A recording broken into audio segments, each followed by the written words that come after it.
Good morning and thank you for joining us. I'm Daniel Berlant with the Fire Situation Report for this morning, October 19th, 2015, coming to you live on Periscope from the CAL FIRE headquarters in Sacramento.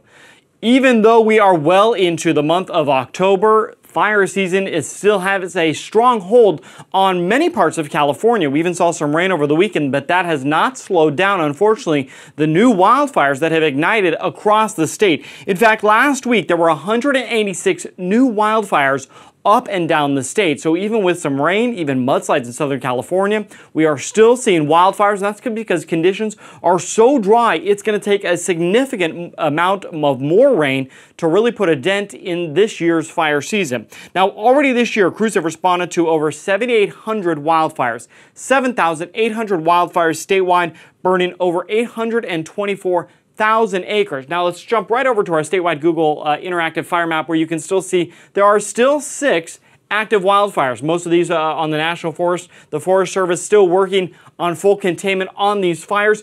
Now, some of those new fires that did ignite, we'll start with the Senega fire down in south of Hollister in San Benito County.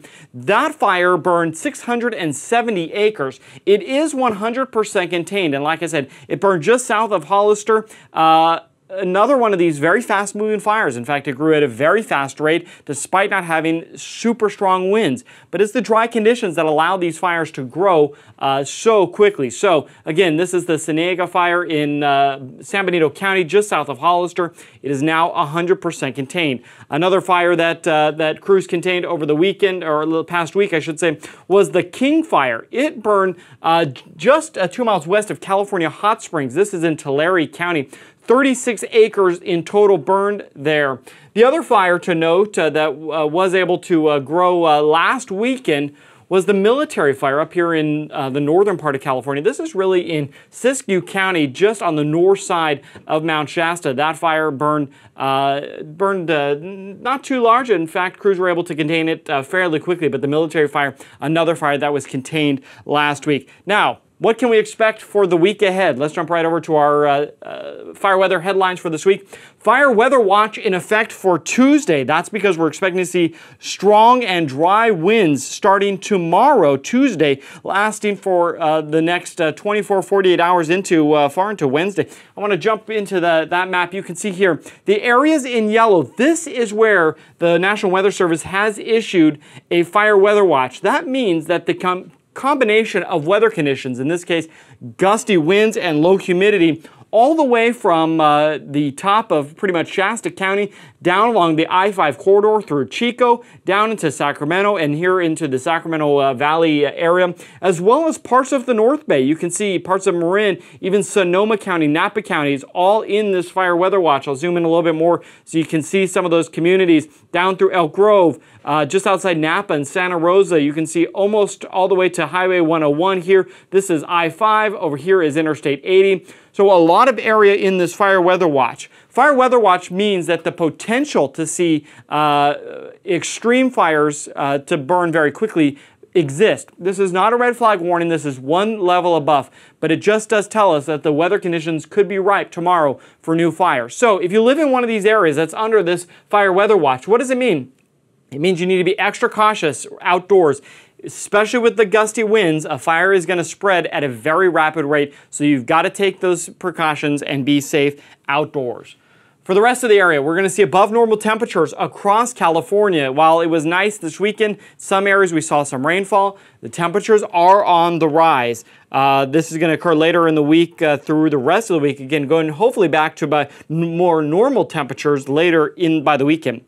Down in Southern California, areas along the Arizona border could see some isolated showers and even thunderstorms in the early part of the week. So we could see some isolated showers down there. But overall in Southern California, a slow warming and drying trend is expected. So we are expected to see conditions continue to warm up as we move into the rest of the week. Now, the next thing we want to talk about is a lot of these fires that we've showed have burned hundreds of thousands of acres. In many cases, those fires are burning extremely hot, and they do a significant amount of damage to the environment. And while fire is a natural part of California's climate, the work does not end once a fire is out. I want to step over and bring in Lynn Tolmachoff. Lynn, Public Information Officer with CAL FIRE. Talk a little bit. A lot of people think that once the smoke is gone and the fire is contained, that the work ends. But really, that's not the case, is it? Yeah, absolutely not. We remain at scene for days, even weeks after a fire has been put completely out.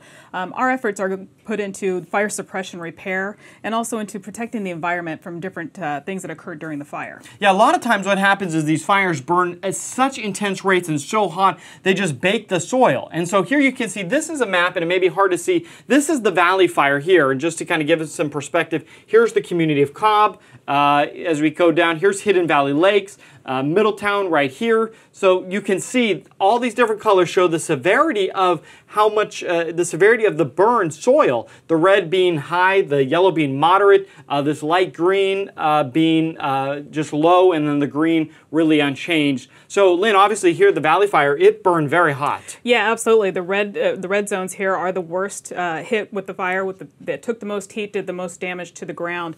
These areas are definitely going to be prone for flooding come this winter should we see some of these heavy rains that we're expecting. Now explain why we have a higher potential of flooding in an area like this. So we talked about, they burn hot, it just bakes the soil. What happens with the water then? So there's a couple of things. Number one, there's no vegetation there to help hold the water or to slow the water spread down.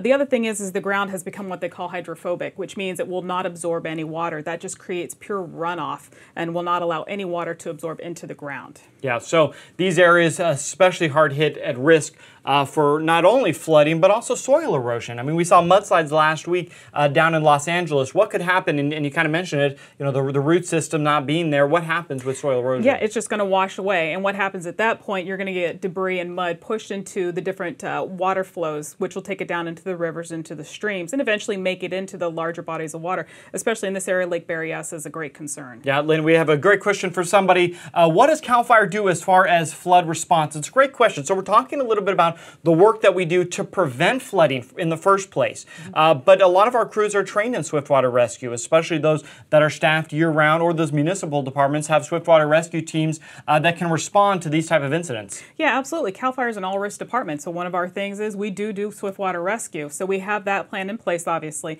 The other thing is according to the swiftwater, the repair plan that they have out there, they've also going to try to implement Nixle. So if we do get some flooding in these areas in particular, because they know they're going to be very prone to it this winter, the reverse 911 type system to let people know waters are rising, to be prepared and pay attention to what's going on around them. Early warning systems, but obviously this map here shows us. I want to switch over to the map that shows the Butte fire over in Amador and Calaveras counties. You can still see, very similar conditions as far as, areas that were just hit very hard with the burned soil.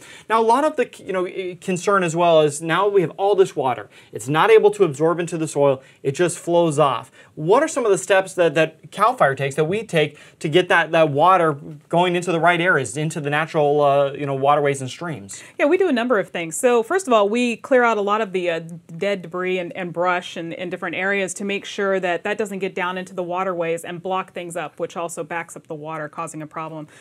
We also do things such as creating water bars to direct the water into an area it needs to go in, rather than just washing off the hillside. So. And here's a common site, obviously this is probably just a small stream, but you can see, when the water is not able to absorb into the soil up here in those higher elevations, it just flows right into those natural creeks and streams. And like you said, we kind of push the water here.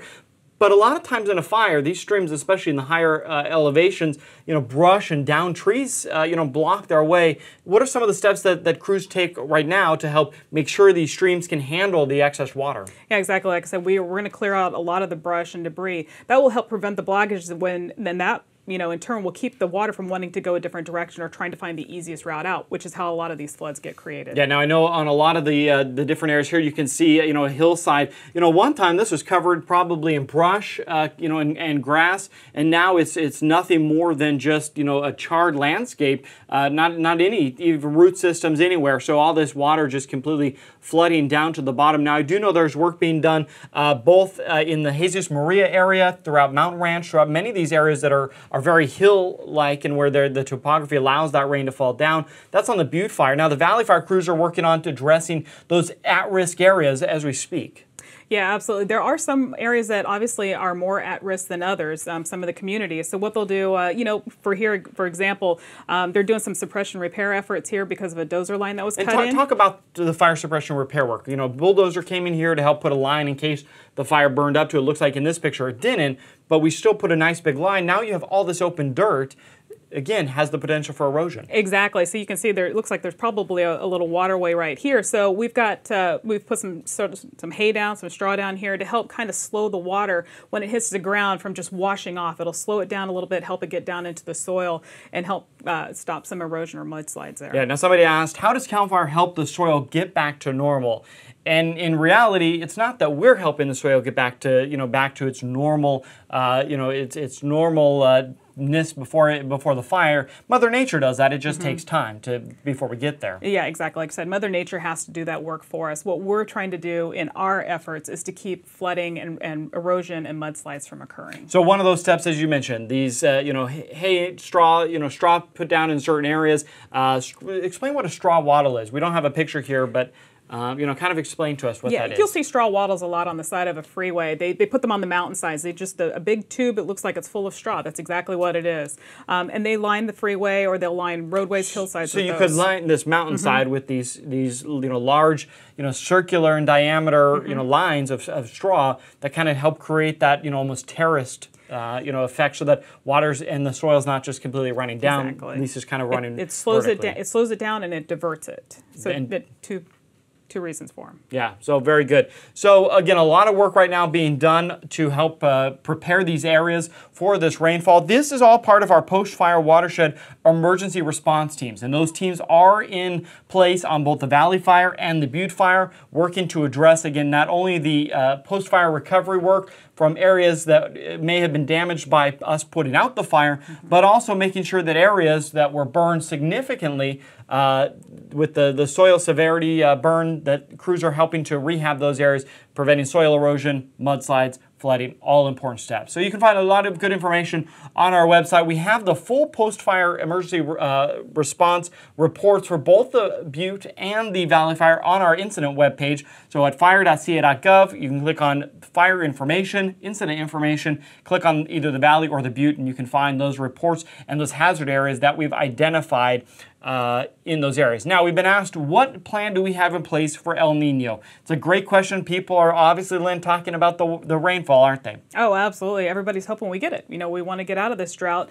So any kind of rain we get would be very, very helpful. We're getting different types of information as to when this extreme weather may hit or if it may not hit. So we definitely are prepared for it. We're going to do what we can when it does arrive. Yep, good point. So on next Monday, we'll talk a little bit more in depth of what El Nino means, what the National Weather Service has been saying so far, and start talking about what some of the facts are for the fire conditions and what we can expect for fires, not over the next couple of months, but really over the next year or so through what is traditionally the winter months. Now, for more information on the fires that are still currently burning, or for these post-fire watershed emergency response reports, you can find that on our website at fire.ca.gov. That's the latest on the fires and the weather here in California. With Fire Weather Watch in effect tomorrow, let's have a fire-safe week.